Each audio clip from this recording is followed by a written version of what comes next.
All right, welcome to UPod to Win the Game. I am Charles Robinson, senior NFL writer for Yahoo Sports. He is Frank Schwab, senior NFL writer for Yahoo. Frank, we don't usually dip back into the Thursday game, okay? But the Tua Tagovailoa situation, obviously with the concussion protocols, him leaving the game against Cincinnati and having to go to the hospital. The Bengals won that game, by the way, but that was very much the sideshow to anything else that happened that night. The reason I want to lead with that today is, and we're only going to spend a little brief time on this.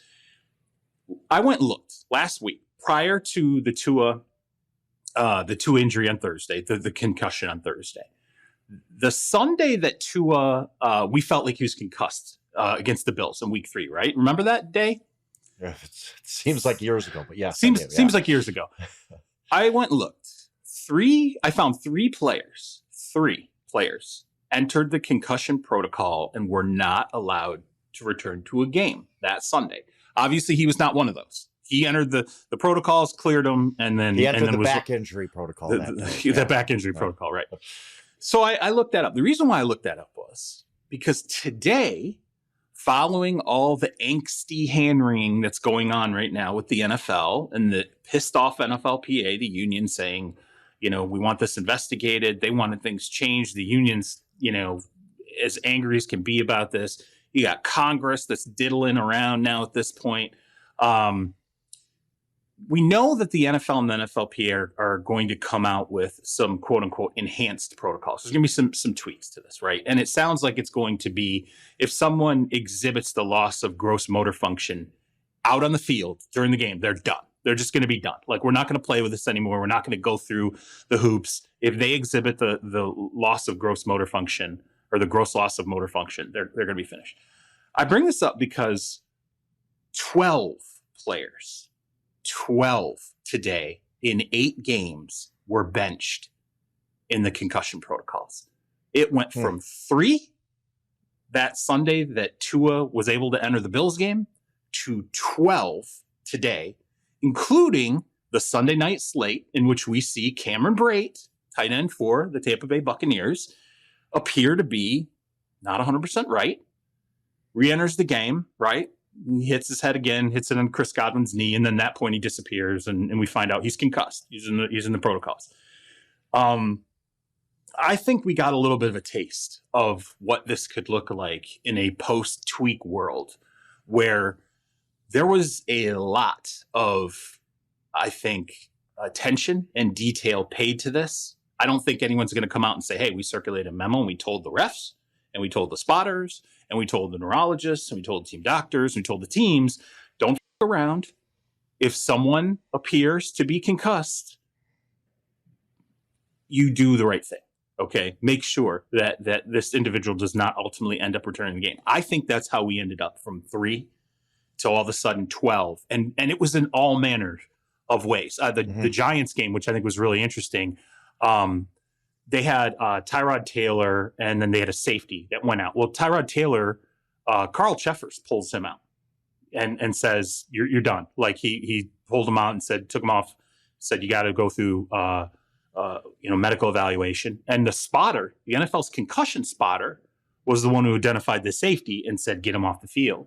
And so we've seen over the course of today, multiple different ways that individuals ended up, taking a seat on the bench. I think this 12, we'll see how this plays out. But I think once those tweaks come down the pipeline, this 12 is going to be fairly consistent, or somewhere in that neighborhood, fairly consistent moving forward in terms of the number of players who end up taking a bench because of concussion protocols. By the way, Shaquille Leonard, we saw All-Pro, we saw Pro Bowl level, Denzel Perryman. Brian Hoyer. 2 quarterbacks, Tyrod Taylor, Brian Hoyer. The Brian Hoyer example kind of stood out to me because, and maybe we're all hypersensitive to it after Thursday because this is the story of the NFL. I mean, even the games today, it was still overshadowed by Tua. Like, Tua is, what happened on Thursday was so grisly and awful that I think is going to overshadow things. But so maybe I was a little, hypersensitive to it, but it seemed like Brian Hoyer is walking off the field and 5 minutes later, the Patriots, who don't want to talk about injuries in any way, shape, or form, at any point, they're like, he's done. He's out. And it was like, wow, they're not even messing around with this.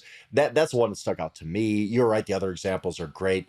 I mean, I know you said this, but we see this happen a lot, right? And if a couple weeks it goes and okay, yeah, we're all very sensitive towards this because what happened to Tua, and then by Halloween they kind of forget it and it kind of fades away. You think this is? I mean, do you think this is it? Do you think that they could stick with this? Because the NFL, I mean, their history with head injuries is bad. There's no way around that, and it reared. It's no pun intended. Its ugly head again this week with the Tua thing. Do you think this really does stick? I mean, this is how we're going to see. Hey, if you're stumbling around, and by the way, there's nothing wrong with that. Even if Tua was stumbling around with a back injury, maybe he shouldn't be playing football. Like, right. I mean, that's still probably bad. But I just wonder if this actually has the ability to stick, other than just, hey, we're going to pay this lip service for a few weeks, and then again, but by November, everybody's going to forget about it. I think there's reason to be pessimistic. You know, that's I get it, because we've been through this before. We've gone down the pipeline with concussions, and you know, as you said, everyone's super sensitive about it. And then a month passes or 2 months pass, and pretty soon we're back to, hey, it's a meaningful game, and Julian Edelman clearly appears to be concussed, and he's totally not coming out of the game. Right.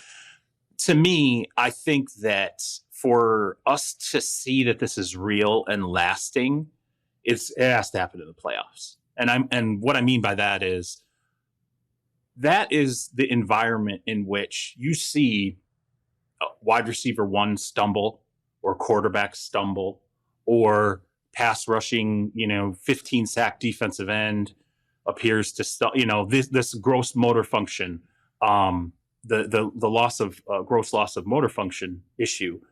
If it happens in a playoff game and they pull somebody, and then afterward that player's hot pissed, the team's pissed, everybody's upset, the fan base is ready to revolt, and then the league stands up and goes, no, this is how this works now. We're not going to prioritize the Super Bowl over X player who clearly to us fits the new description of this gross loss of motor function, which again, this is my own words. Let's see where the actual verbiage lands when this is ultimately tweaked. But I did think it was interesting though, because I went into this day going, okay, let's count, having gone back and looked at previous weeks, let's see how far this goes. And I was surprised that it hit double digits, and then it just kept going. And then even with Brate, I was like, I wonder if we're going to end up seeing this be the 12th guy. And Cameron Brate ended up being the 12th guy. I just wonder, it's going to be tough because you're asking a lot of these guys, the spotters, the whatever. What if somebody stumbles and it's just a stumble? Like, I'm a clumsy dude, you trip or something. Are you to take this to a very extreme example? Let's say Patrick Mahomes is in a Super Bowl. He gets hit. He kind of stumbles on his way up, and they're like, "Okay, that may be a concussion. Get out of here." It's like, no, I just tripped, and then our verbiage says, "Well, you're done for the game. There's no wiggle room here." And all of a sudden, I know this is a very extreme kind of dumb example, but you can see it happening like that in some ways. And I know it's just hard. This whole thing is hard, and that's what nobody wants to say. Everybody just wants to get on Twitter and play armchair quarterback and say, "Oh, I knew Tua was concussed." Yeah, okay, doctor. All right, that's fine. But it is difficult, especially when you're asking players these questions. And there's other things to play. And I get it. We saw, and I have the same conclusion as you and many others. But I'm just saying it's a very, very difficult thing that I don't know. Sometimes the NFL in all things, not just concussions, they go too far. Right? They're a very reactionary league. Yep. They go way too far, and then they can't pull it back because they've already said, well, we're stuck here. And I just wonder if that's going to happen here, where we're just watching a huge playoff game, and something like this happens where we're like, I don't know if that guy was concussed or not. He says afterwards he's not, and it determined who won the Super Bowl this year. I don't know. You're asking a lot more of a lot of people who aren't necessarily qualified to necessarily do all this in real time. Yeah. Well, let's see where the language ultimately falls, and once that is established, I'd be curious to see what the teaching tools are, because you have to show spotters, here's what this looks like.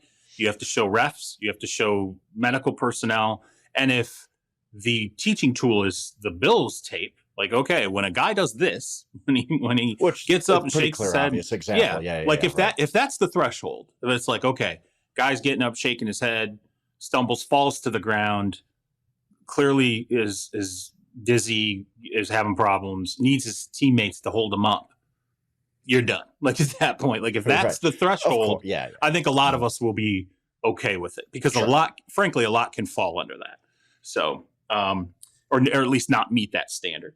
Let's get on to football. You and I wanted to talk about the Sunday night game, which it was an interesting game. I think it was a microcosm, but not in the way that you do. The Kansas City Chiefs beat the Tampa Bay Buccaneers, really whoop them 41-31. The score is not that close. Yeah. No, not even indicative. The Chiefs obviously controlled this game, really put it on Tampa. Tampa looked outclassed in this game, and it was frankly stunning because it is a respectable Tampa Bay defense. That is a good defense that Patrick Mahomes and Travis Kelce and the Chiefs just put it on. And by the way, a lot of Chiefs running backs are now getting involved. And in one way, I look at this and I'm like, okay, it's coming to fruition what this offense is going to start to look like at its best without a Tyreek Hill. All the different things they can use, how good Mahomes can be. He used his legs and ran a couple of times as well, was able to inflict damage that way. He didn't have to throw for 600 yards to pound the living hell out of Tampa.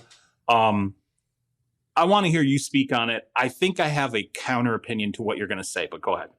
Oh, I think, first of all, just a ton of credit to the Chiefs and Mahomes and Andy Reid because they're doing this in an unconventional way. Look, 3 different tight ends scored for the Chiefs tonight. Like this is Andy's just, he's that chef in the kitchen who, if you're watching Master Chef and they're like, hey, go to the 7-Eleven and pick out 5 things and make a gourmet meal out of it. That's Andy Reid right now. He's like, well, I ain't got no receivers, but I got a couple of running backs and I got some tight ends that could do some different things. I'm going to make this thing work. And he's got the point man for it. And Mahomes is just great. He's so ridiculously good. And on the other side, I just don't know where I'm at with Tampa Bay. Look, Tom Brady's not 2015 Peyton Manning. We talked about this last week, but everything is labored for them. And even tonight, they put up 31 points, but a lot of that just seemed like garbage. Like it just seemed like empty calories at the end of a blowout where the Chiefs aren't exactly, digging in on every down. And I just wonder where the Buccaneers go from here. I don't know what their ceiling is anymore. This is as healthy as they're going to be, honestly. Like we could talk about the Buccaneers injuries, but Donovan Smith was in there. Mike Evans was in there. Chris Godwin was in there. Julio played. Russell Gage. I get it. Not all these guys are 100%, but this is about as good as it's going to get for the Buccaneers this year health-wise, and they still just labored through this game. Brady wasn't terrible. He was not awful. I'm not saying he's washed up, but you just start to wonder, like, how much better is this really going to get for the Bucs, especially on offense, because I still think their defense is pretty good. Well, they got outrushed 189-3. That don't help. That's not a good situation. Okay. Yeah. My counterpoint to this is number one, I have a couple thoughts. First off, I believe this is the Chiefs. Like I believe that the Chiefs are one of the very best teams in the NFL. I think it's going to continue to unfold. I'm not saying that there aren't going to be bumps along the way, but I think by the time we get to the end of this, we're going to be like, oh yeah, okay, this is a lot closer to the addition of the Chiefs that we've been waiting for the last couple of years, that we didn't expect to get blown out in the Super Bowl when they faced Tampa Bay. The Pat Mahomes comes into his own and he's now a veteran. He's the guy. He owns the league. That's what we kind of expected out of the Chiefs. Man, he's good too. He's good. He's such a great player. No, they look fantastic. They did, straight up. They look great. And like I said, the fact that they're employing the running backs to me means a lot offensively. I think they're still, look, they're opportunistic defensively. I don't think they're a dominant defensive team at all. But I think when they can get to these leads and push teams offensively the way that they do, it's going to help that defense out pretty significantly.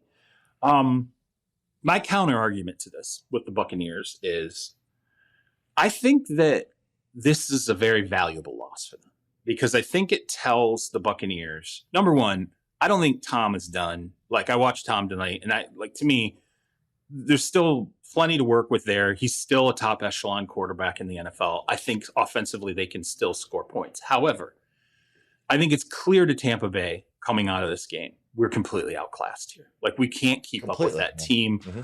We can't scheme defensively probably to keep up with that team. It's not going to be like the Patriots in the AFC championship game years back where they just ran the living hell out of the ball, tried to control tempo, wear down Kansas City and win it at the very end, right?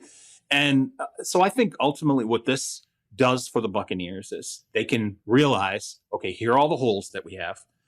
pretty significant. Now, what do we need to do the rest of the way to try to fine tune ourselves to be able to compete with that team? Because if we can compete with that team, we're going to beat probably everybody in the NFC, or at the very least, we're going to be able to give anybody a run for the money. The reason why I think it's good is because I look at the Rams and I think about the Rams last year, and there was a reason why the Rams went and got Von Miller. There was a reason why they signed Odell Beckham Jr. when they did, because the Rams sat there and they looked at everything and they said, we're still a little short and we need a player. And this is how they looked at Von Miller. We need to put a player with Von Miller, this is how they looked at Aaron Donald. They said, we need to put a player with Aaron Donald who's going to be able to basically eat exponentially because of the fact that we have this other player. We need to start to pair certain guys on defense. We have to offensively add an extra piece. I think it just gives the Buccaneers the ability to go all in the rest of the season, because I do think this is it for Tom. Every other indication around Tom would suggest to me it is. And I would rather you suffer this loss and this indignity now on October 2, and then have months now to what's the trade market going to look like? Who's potentially going to be available? Okay, but where? Like, what guy? Like, I look at this Buccaneers team. I don't know yet. I mean, I guess maybe interior line, but that's not the easiest thing to trade for. But whatever. Sure. But it's not like if they got an Odell, like just throw out Odell Beckham. His name as an example. They went and signed Odell Beckham. I don't think that makes them exponentially better. They got great receivers already. I don't know that adding even a defensive piece makes them that much better, because I think a really, really talented defense. I don't know if there's that one missing piece. The Rams were easy. Yeah, you're completely right about that. They looked and they identified it perfectly. They said, we need another receiver, and it ended up being very valuable when Robert Woods went down. And they said, Von Miller's perfect for us because, like you said, we need somebody to play off Aaron Donald. I don't know that there's that one thing for the Bucs. I just think that's who the Bucs are. And I do wonder, and I hate doing this because we're just so hypersensitive about, Brady's 45, so I'm watching every single move he makes and every frustrated gesture and all that kind of stuff. But you say he's upper echelon, and I agree. But the two quarterbacks tonight, they're different guys. Like I agree with that. Patrick Mahomes he's Superman. Like, he can, again, he's the master chef thing. You can give any ingredients you want to Patrick Mahomes. He's going to make it work because he is at that level. I just don't know if Brady is right now. I don't know. He made some nice throws tonight, played well. But this has been 4 weeks where we're like, Buccaneers offense, I don't know. I just don't know. I don't know if Tom Brady's upper echelon right now. And he might be. And we're going to see it when all these guys get healthy and in the flow again and all that kind of stuff. But I have questions, let's put it that way. Maybe I'm just being hypersensitive to every time he comes off the field, he looks frustrated, or he's rolling his shoulder, or whatever he's doing. Mm-hmm. I don't know. But you still think, I mean, if you, it's perfectly reasonable to think he's still upper echelon. Do you really think he is, though? I do. I actually do. I think that it is early October. I think that we have not seen, because of health issues, suspension. Once again, the fact that Gronk's not there, the fact that Antonio Brown's not there, we have not seen this team figure it out yet. I think there was a hell of a lot more for the Bucs to figure out than a lot of people assume. There's like, oh, well, Tom came back, and here we go. Let's, again, we're sailing again. No, there's a lot of messed up stuff that they have to deal with. Plus, Tom's got his whole other, plate of stuff going on in life, and I'm sure that plays into this. And I do. I think they have a lot of things to figure out. But I've evolved to believe this league. It's not like when you and I started covering it years ago. We could look at a team at the beginning of October and just go, well, they're really never going to get any better. That's not really how this league operates anymore. You can get better now if you're aggressive. We see teams who get aggressive at the deadline and go add a couple of pieces. Mm-hmm. I think they have the ability to do this. Now, do I think all of a sudden that means consistently they would be able to compete with the Chiefs? No. I think even if they do everything right, it might only be you win 2 out of 10 kind of a situation. Right, okay. Right. That's probably the best that they're gunning for, is that let's get it to the best possible place. And then we got to play our best possible game to be able to beat this team. But that's probably the only shot that they're really going to have presented to them. I do think, though, there is room to still accomplish that. Absolutely. Let's swing it around. Let's go to a game. It really was interesting. Philadelphia Eagles 29, Jacksonville Jaguars 21. Because this game, first quarter, it's like, whoa, Jacksonville's up 14-0. This game's going to get away from the Eagles. and it was 20-14 by the half the Eagles led. And wow, that was one heck of a rebound by the Eagles. It was bad weather. A lot was against them. They just played really well. Defense showed up again. Hassan Reddick made a huge play at the end to strip Trevor Lawrence. He had 2 sacks today. Trevor struggled today. I don't think we saw the best of him, but bad weather against a really, really good defense. I'm going to say this a million times because one of the few things I got right. Picked the Eagles to go to the Super Bowl out of the NFC this year. And man, do I feel good about that. This team looks absolutely complete, and they're winning. And this was a different way to win a game. They faced adversity, and they just were calm. They got out of it against a good Jags. So I don't downgrade the Jaguars at all for this game. I just think the Eagles are much better. Well, look, we spent all this time. Everyone's talked about Jalen Hurts. Oh my God, Jalen Hurts. But really, when this team is at its best, and I personally think this is their best win, because I actually think that Jacksonville is going to be a decent team. I think so far win this that is division. Their best. Jacksonville's a good team, and I think that though we've spent all this time talking about Jalen Hurts, and if you don't live in Philly and maybe you don't cover the team consistently, I go back to remembering something when I went through camp. I was like, damn, defensively, if all these guys are healthy, particularly the corners, I'm like, their secondary is going to be. And, this defense has got a chance to be really good. And, we saw a team that was great defensively today. That's really what brought them back. That's what won them the game. And then, if Miles Sanders can actually be a solid cog, and I made the joke before about always on my fantasy team and everything. But the fact of the matter is, when he's been at his best over the last couple of years, and, we haven't seen it consistently, but you'll see a run of games with him, and you'll go, man, he feels like he can be a top running back in this league, and he can do a lot. And he can really gash, make big plays. If they play defense like this, and they can force what Trevor Lawrence, I think, 4 fumbles and an interception, and you can run the football like that, you don't need Jalen Hurts to be an MVP. Now it's icing. All this is icing. So it's huge. I'm impressed. It's huge. If you can look, I don't think either of us think Jalen Hurts is just going to be a top 3 quarterback all year. He's played really, really well, deserves all the accolades he can get. But this Philadelphia Eagles team is not going to go 14-3 because Jalen Hurts is a top 3 quarterback in this league. It's because they have a great offensive line, which is what you want. Run the ball exactly. Howie Roseman did a phenomenal job building this roster. Their offensive line might be the best in football. Miles said perfectly fine in a running game. They didn't overpay for running backs or anything like that. They just got who they got. Kenny Gainwell's a good player. They got pass catchers from Goddard and Smith and Brown, and the defense. Hassan Reddick was an awesome signing. He might turn out to be, off the top of my head, the best signing of the offseason, or at least one of them, because he is a real difference maker up front, especially with the other guys they got. It's all complimentary football. This Eagles team's really, really good. And again, I look at the Jaguars after this. A tough spot for them, going all the way to LA, then all the way up to Philly for this rainy game that they probably didn't want to play in.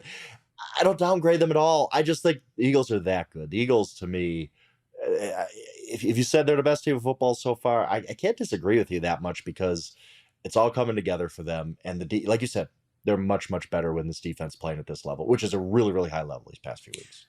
Darius Slay gets banged up. Jordan Mailata gets banged up. Okay, we can't. That's another thing too. I said when I went through, it was funny because I kind of referenced the Eagles' offensive line a couple of times in different podcasts or whatever as being, I don't know if I said a work in progress or just sort of dicey or whatever. People are like, "What do you mean?" I didn't mean the talent. I was like, "Hey, keep them all healthy." Yeah. Which has been a problem. Well, look at Mailata gets banged up. The Andre Dillard, it's that was my thing, was keep them all healthy all season long. They're probably a top 3 offensive line in football, but that's always seemingly like a consistent issue. So, it's going to be a lot of fun to sort of see how this presents itself as they, kind of have to adjust to some injuries, figure out, is this the Miles Sanders we can expect? Let's lean a little bit more into that. Yeah.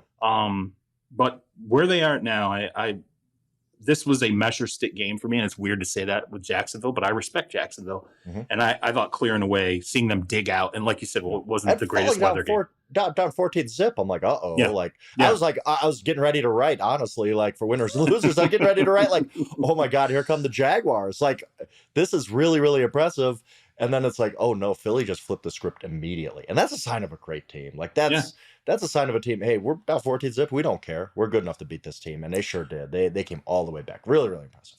Well, and they weren't the only one. The Buffalo Bills end up beating the Baltimore Ravens 23-20 at Baltimore, which is saying something. And Baltimore had a 17-point lead in this game. And, you see Buffalo dig out of it. It's interesting to me because the way Buffalo started, early on, we're just like, okay, they're going to, is this team just going to destroy everybody? Yeah, right. Now we've kind of seen some injuries set in. We've seen a little bit of struggle. We've seen,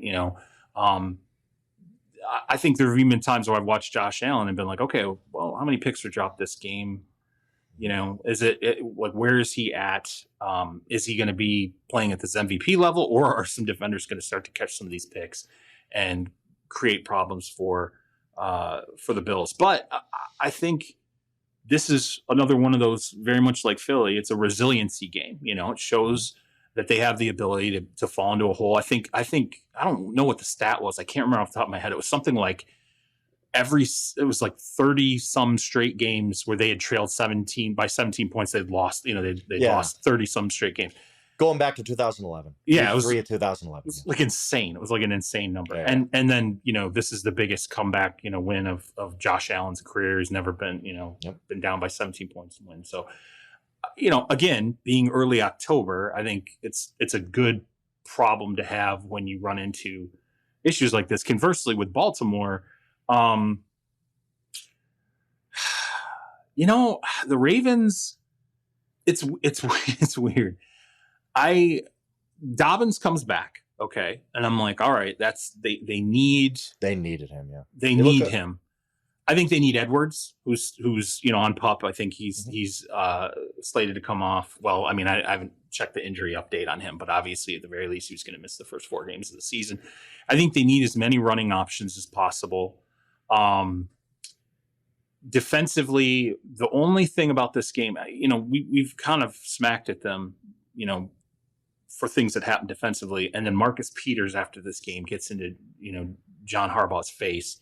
Everybody kind of catches it. Marcus Peters kind of loses it a little bit, which we've seen before. I'm not going to make it the end of the world. Particularly John Harbaugh just kind of was like, hey, he's an emotional guy. I love that guy. He handled it the exact right way. So I'm not hugely worried about it. But this is a test against a very, a team that the Ravens are going to be expected to compete with down the stretch. We've seen Lamar play his best football and not win. We've seen him play okay football and not win. I don't know what to think yet about this Ravens team. I'm still not 100% sure that they just let's say Lamar plays the way we expect him to, has a fantastic season.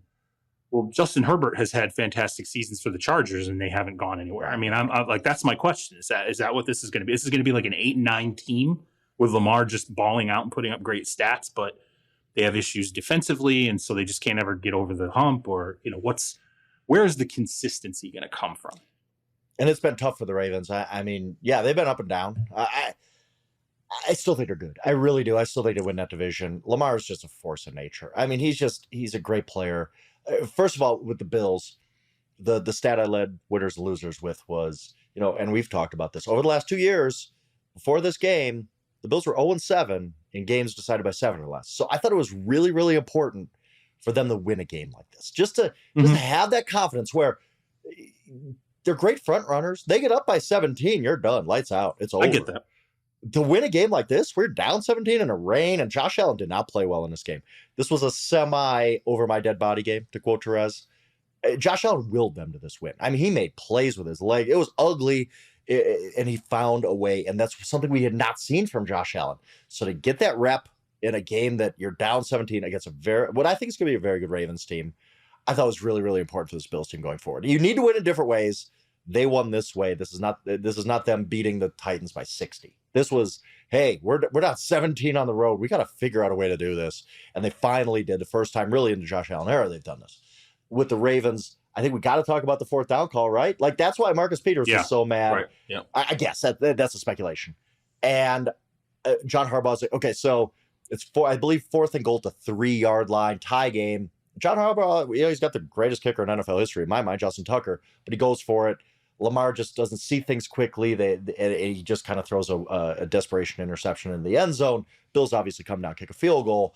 And Harbaugh said after the game, he didn't say, I fear Josh Allen scoring a touchdown, but he was like, you're basically giving them 4 downs now if they know they need a touchdown and all this kind of stuff. I don't know that it really made a whole lot of sense. I get it. I understand.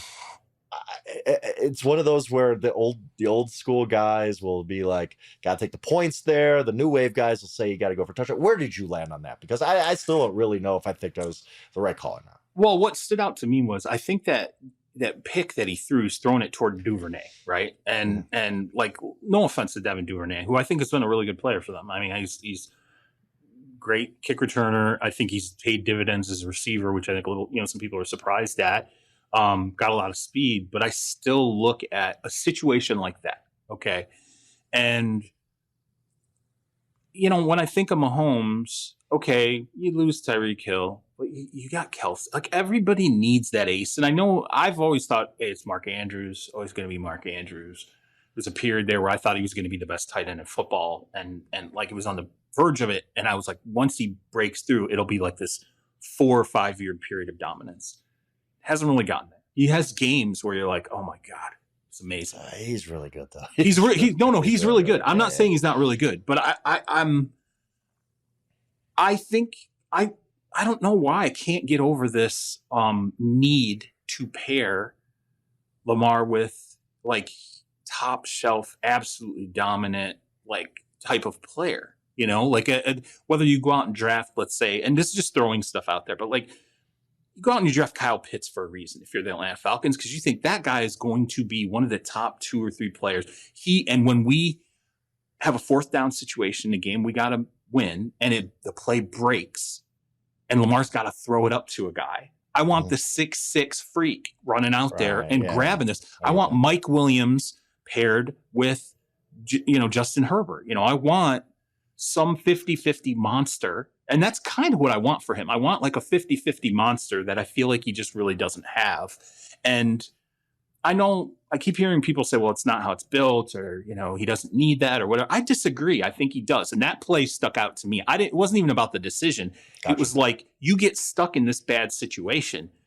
You need another Batman. We can talk about Darius Slay saying, oh, there's no Robins here. It's a bunch of Batmans. He needs another Batman. Okay. That's what I want for him. Yep. I think they need to work on that. Makes sense. Let's swing it around in the next game. The New York Jets 24, Steelers 20. This game's interesting in a few different ways. I guess we'll start with the Jets because Zach Wilson comes back, and he had kind of a Zach Wilson game where sometimes he flashes, sometimes you're like, wow, Zach, that's great. And sometimes like, oh my God, what is this kid doing out there? But give him all the credit. That last drive, he was on point. That last drive got him down, scored the game winner with less than 30 seconds left. Really, I mean, at the end of the day, he wasn't great, but that's his first game this season. I thought it was a very positive step for him. And then obviously the Steelers, we had the quarterback issue to talk about. Trubisky pulled at halftime, which is probably 2 quarters too late. I don't know why Kenny Pickett did not start this game. I thought Pickett looked okay in the second half. I thought he made some things happen, and I think it'd be crazy to start Trubisky again. Just go with it. Just go with it. There's no reason to turn back to Mitch at this point. What'd you think? Especially the 2 quarterback situations really stand out in this game. What'd you think about each of them? It was funny because I pulled up the text because someone in the league who had the game on. He took a screenshot. He was using the Yahoo Sports app, by the way. I meant to tell him, like, hey, it's awesome. Use the Yahoo Sports Appreciate that, yeah. But he took a picture of the box score. It was 7:22 left in the third. Jets are up 10-6. Steelers got the ball. But he circles Wilson's stat line. This guy isn't a fan of Wilson, by the way. Like, 7 of 20, 106 yards, 2 interceptions, QB rating of 13.8. So he circles it bold red, right? and honestly, I looked at it him coming back in this game. I'm like, okay, I expect this is probably going to be rough. Like, he's been out. We're still all those same questions we've always had. How's it going to resolve itself? So I basically was like, I'm going to approach this like I approached Trey Lance and Justin Fields and all these other guys. Just do something positive. Give me something positive to latch on to in this game that makes me feel like, okay, now you have something to build on. He sends me this, and and a very not flattering remark about the stat line. And I thought to myself, oh God, like here we go. This is it. This is Frank and I talking about the moments where Flacco looked adequate or okay, Yeah, right. or at least capable, versus this, which just, I mean, I can't even believe they're up 10-6, but the other quarterback is just and yeah. So I'm like, but then in the fourth quarter, to see him rally it the way he did, to play, and like you said, it was one drive. It was a great drive, man. Like it was. They needed it. Yeah, on the road against a good defense. Yep. Yeah, they needed absolutely. And so I was like, okay, they get the win. The kid gets a win. Okay, so it's always, so you get a week to feel good. You're back. Mm-hmm. You won the game. Now you have a drive to build on. Here's the things the kid did right in the drive. The other veterans in the locker room can look at him and go, hey, you know what? He pulled it together. When we had to have him, he did what we expect him to do, what they drafted him to do, to be this guy. And okay, so that's kind of how I come out of it feeling for the Jets. It's baby steps right now.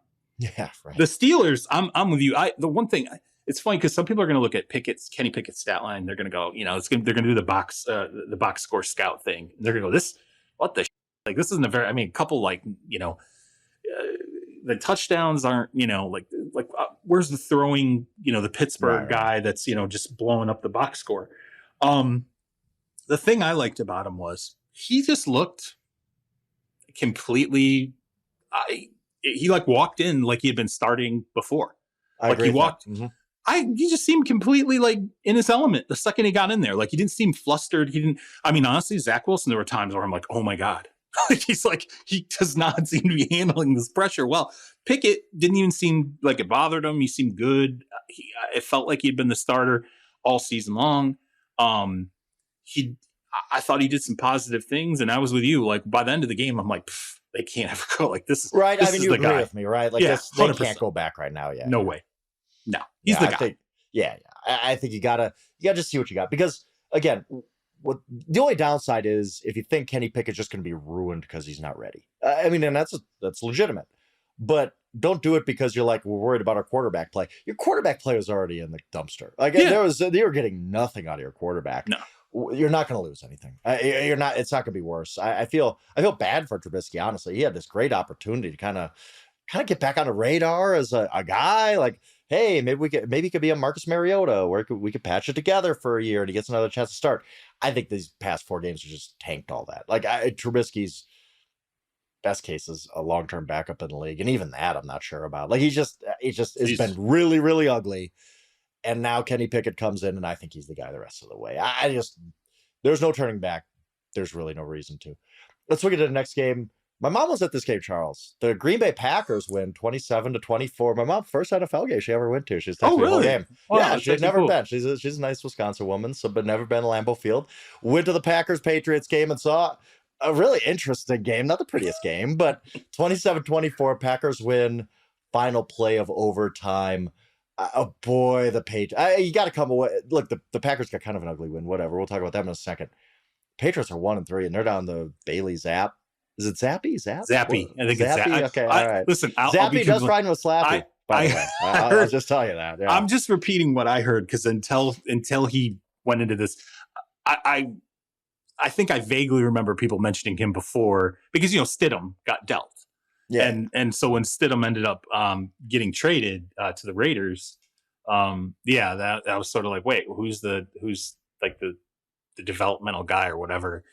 I did not know, though, that when they announced him, all the statistics that he had thrown for 60 touchdowns and 6,000 yards his last year in Division II. I'm like, oh my God, this is crazy. Then I wanted to watch, but yeah, I remember for the preseason he looked okay. He looked that's fine, but you don't want to see him this year in week 4. I'll tell you that. No, yeah, I'm not a preseason guy, but I have to sit through those games to write about him. But you don't want to see him in week 4, and now it's I don't think Mac's back next week. I don't care if they're going to stick him out there on a Friday to throw some pat and goes. That's dumb. I don't even know what they were doing there. And now the Patriots are 1-3, and I guess you go back to Zappy, and I get, because what's Hoyer going to give you? He's concussed this week. I don't know, but the play call. they had their chances to win this game, which was really actually very impressive. Like, they were up 24-17. They had the ball at the end of the fourth quarter. They had a ball over midfield in overtime, but the play calling was just, you could tell they were just scared to death to let that kid of even course do anything. Yeah. And it cost them the game. It honestly cost them the game and a chance to win. I mean, because whatever, if he makes a mistake, he makes a mistake, but you're not going to win just running 3 times and punting all the time. So I don't know. The Patriots season is in real trouble right now. I honestly don't see them getting out of this. No, it was a 2-to-1 run pass ratio over the course of the game. And I think Zappi had 99 yards, and he played more than 3 quarters. Yeah. He's 10 of 15, 99 yards. Yeah. He had a touchdown. Which came like 5 seconds after the delay of game, after the play clock runs out. Like, that, come on, NFL. We can't, like, basketball has, every single arena, basketball has, like, they're counting down the shot clock with tenths of a second. The red light comes out, and the NFL's just like, whatever. It's close enough. We don't care. Jesus.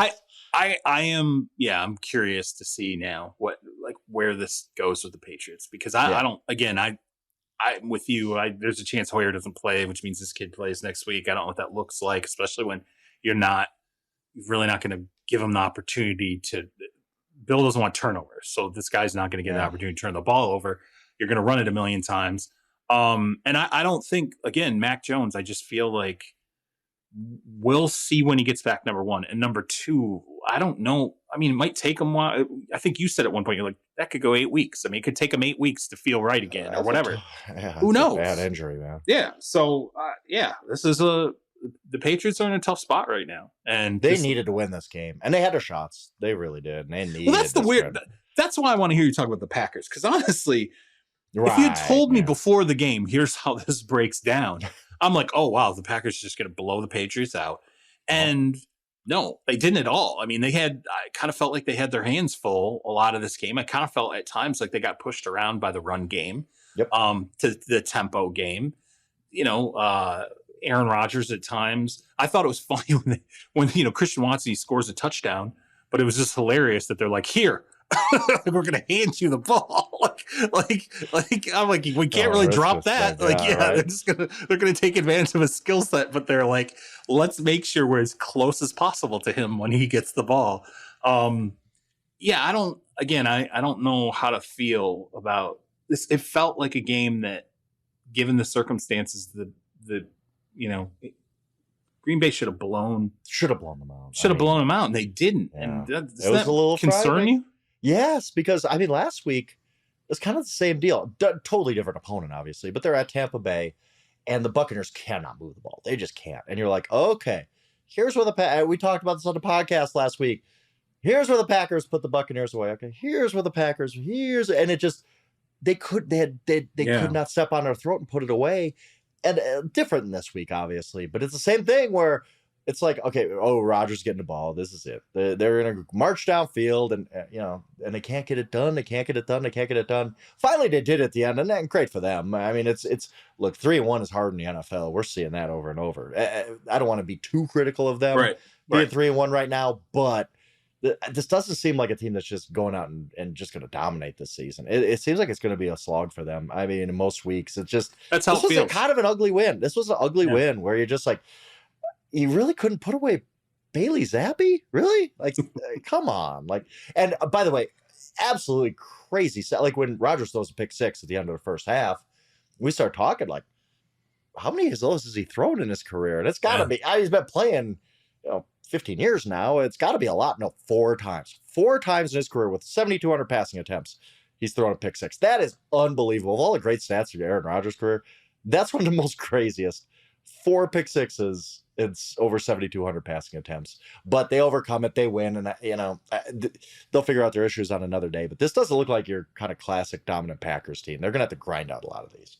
I agree. I think it's a slog. Well, and if something changes, I don't know. Again, I think that the talent's not going to change. So someone needs to, unless again, like it's like Tampa, where they go, okay, hey, we're all in. We're going to go out. We're going to try and figure this out. We're lacking something here. Let's figure out what we're lacking, because it's not in the backfield. The backs are great. Yep. I don't think it's the quarterback. Aaron's fine. I just think he lost an absolute A1 dominant player, and that actually, unlike in Kansas City, they've had a tougher time adjusting in Green Bay to losing their A1 guy and just going, oh, we're going to spread it around. We're still going to be able to be dominant. They're spreading it around. They just don't look dominant. I will say this before we get on to the next game. Romeo Doubs looks like he could be that guy. There are flashes where you're like, this guy's a dude, man. He's pretty impressive. Got something, but he's still a rookie 4th-round pick. Like he's super athletic. Like he's fun, a lot of fun to watch. He is a lot of fun to watch. But you're like, are we like a year or two away from? Yeah, right. I think he's going to be very, very good. But to ask him to be the number one stud, standout, 1,200-yard receiver on a Super Bowl contender is probably a little bit much this year. Yeah, but he is fun. He's the guy that I could see. Yeah. He made me think. I remember when like Devontae Adams was the beginning of Devontae Adams' career, and he didn't come out. He grew into being that dominant guy. Oh, he was awful his second year. Yeah, Devontae Adams' second year is one of the worst receiver seasons ever. It's crazy that he became a superstar after that. I appreciate it, Frank. Who'd you lead? I'm sorry if I forgot. Who'd you lead? The Bills, the resilient Bills. The resilient Bills. Yeah, because I had a whole Lamar Jackson thing written, and then the Bills screwed me up on that. Things happen. Things happen in his business. That story was really good. I'll send it to you. You can read it. It was fantastic. I had to go by the wayside, though, and the Bills came all the way back on me. Well, whatever. I look forward to pretending I read it. Love you, Charles. Always. I love it. All right. Thanks, Frank. You can find Frank on Twitter at Yahoo Schwab. You can find me at Charles Robinson. You can get our producer at Brett Rader. Make sure you follow the mothership at Yahoo Sports. And also, if you could, please help us keep Terez Paylor's legacy alive. Visit breakingtea.com/Terez for the All Juice tee or hoodie. You can also support the Terez. Please remember proceeds that go from proceeds that go to purchasing the All Juice tee or hoodie go to support the Terez Paylor Scholarship at Howard University. You can also support that scholarship directly, as well as the one at Power Mizzou in his name if you check out our podcast description. Leave us a 5-star review. Tell a friend about the show. Our numbers, actually, we've started to take a look at the numbers now, giving it a little bit of time. Audience is growing. We appreciate it. Means you're probably sharing the show with people. Please do continue to do that. Bring others into the family. We really, really appreciate it. We will be back Wednesday nights. We will talk to you then. Peace.